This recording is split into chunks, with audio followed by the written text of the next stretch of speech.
Pokimane, do you remember that name? No? You don't? That's okay. I didn't either for a while. Until now. You see, she's had a bit of a take. Maybe just a teeny bit of a heated one, if I do say so myself. Yeah, just maybe a teeny bit hot. But I mean, that's pretty shocking, right? Like, Pokimane's got to be one of the least controversial Twitch streamers out there. When people are like, oh my god, $28 for cookies? It's 4 bags. That's $7 a bag. I know math is hard when you're an idiot, but like if you're a broke boy, just say so. Yeah. Anyway.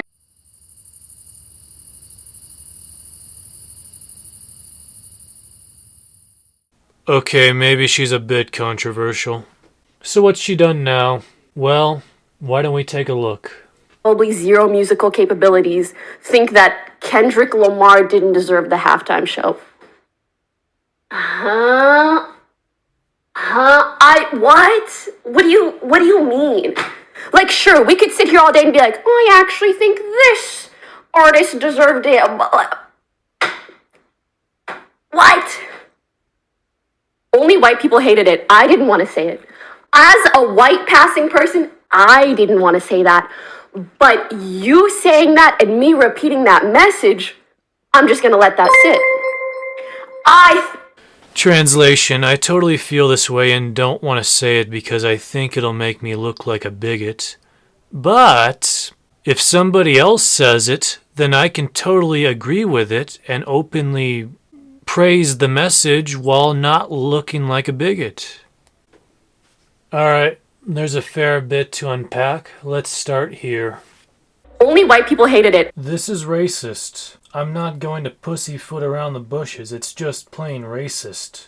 I know. Someone's about to lecture me. Hit me with the, "You fascist pig! How dare you! A white man! Say that!" And respectfully, I don't give a fuck. Here's a tale from my days in corporate retail. One of my coworkers, a white one mind you, was doing his job at customer service. A minority gentleman came up to do a Western Union pickup. Couldn't do it. No ID. You know what he did? Accused my coworker of racial profiling. Even lied and claimed that there was a white guy behind him who got a similar service requiring ID and did it without being carded. Guy could have lost his job over that shit. So go ahead and tell me, who do you think the real racist was in that instance? Just because you change the demographic of the victim doesn't make it non-discriminative. Alright, back to Pokimane. If Slim Shady dropped a new track, do you think she'd be rushing to say only the Latino community hated it? No, her trap would be glued shut so tight that Jason Voorhees couldn't pry it open. I'm pretty sure all the white people chanting enjoyed it thoroughly. I liked it just fine. You know who I bet didn't? Like, music is just subjective. It's one of the most subjective things in the whole world. Not everyone's gonna like it. It's got nothing to do with race. That's just stupid. Also, okay, you know what pissed me off the most, respectfully, too?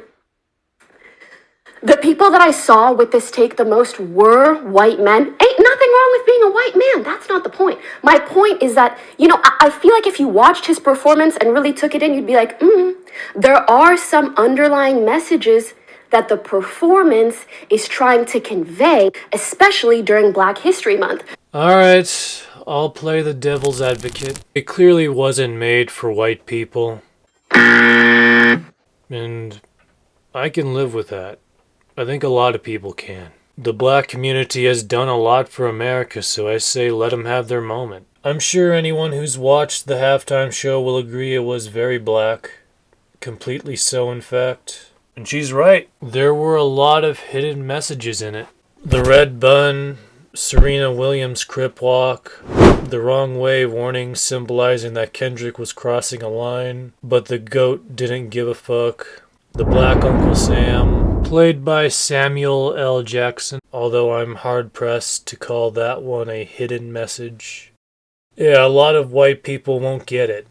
It sure as hell went over my head on a first watch. But I enjoyed the halftime show before and after understanding all this symbolism. All in all, I get what she's trying to say, but singling out and demonizing white people as being these halftime show haters? Yeah, I just don't think that's a very good way to articulate your point. As I said, music is subjective. Not everyone's gonna like it. And then another important factor is that this, once again, it wasn't made for the people watching the Super Bowl who were like actually at the event, which is exactly why it's such a divisive halftime show.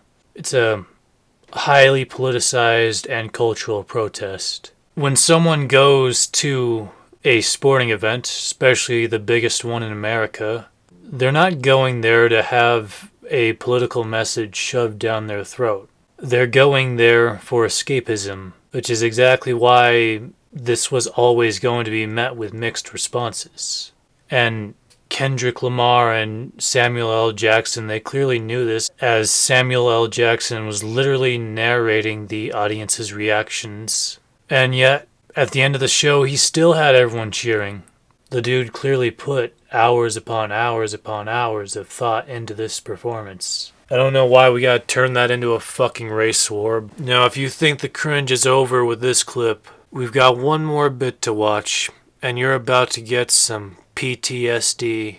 Pokimane traumatic stress disorder. So you sitting there, again, respectfully, whatever, being like, oh, I don't think he deserved it. It's just like, stop, please, please, please stop, please, please, shh, arrête, please arrête. And if you don't know what that means stop in French. Now you know.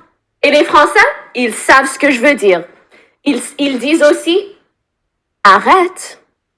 You sound arrogant as fuck. This is why I think that on top of her take being too generalized, she didn't even give a shit about the performance. It was all just posturing and self-righteousness. There was another thing. I think this pissed me off more than anything at all. As a white passing person. What the fuck is a white passing person? Bitch. You're French. Just because English isn't your first language doesn't mean you're not white. You're white. And she wouldn't have said that either if it didn't give her some sort of perceived benefit. Some invisible authority to go clown on crackers. And this is why I think it just comes off as very left-wing. Only a woke knight would ever say something controversial and then say, as a black passing man, I didn't want to say that. Or as a transgender toilet, I didn't want to deliver this kind of news to you. You said it. Just fucking own up to it. Why do you gotta identify as white passing or some shit? There is no race called white passing. It's just white, Caucasian, French, Canadian, Russian, white. Ugh. And that body language too. I get it, there's being sassy and whatnot, but sass is entertaining. This is just cringe. It has been a while since I've cringed this hard. It really has. Everything about this whole clip, it just came off as fake and shallow. At one point, she even just straight up looked like a robot to me with the way she moved. Very ironically, she looked more like those VTubers she can't compare to. So keep it up, Pokimane. You might just be able to be the first real VTuber. I'd say I'd made peace with the situation after getting this off my chest. Pokimane will lose relevance after this, just like she always does. Girl really fell off. Well, that's all I got right now, ladies and gentlemen. Or should I say gentlemen? As of the recording of this video, my gender analytics seem to lean a bit one way. I know not the accuracy of these stats, but tell you what, go get your mom, or your grandma, or your sister, your daughter, your niece, your cousin, your friend, whatever. Just go get them and have them sub to the channel, because we don't discriminate here in the Mermaid's Den. Every community needs some lovely ladies after all. But if for whatever reason you don't want to, then I understand. We can keep this a boys only club. Women can be a lot sometimes, and I'm not scared of a sausage party. You'll just have to take their place, won't you?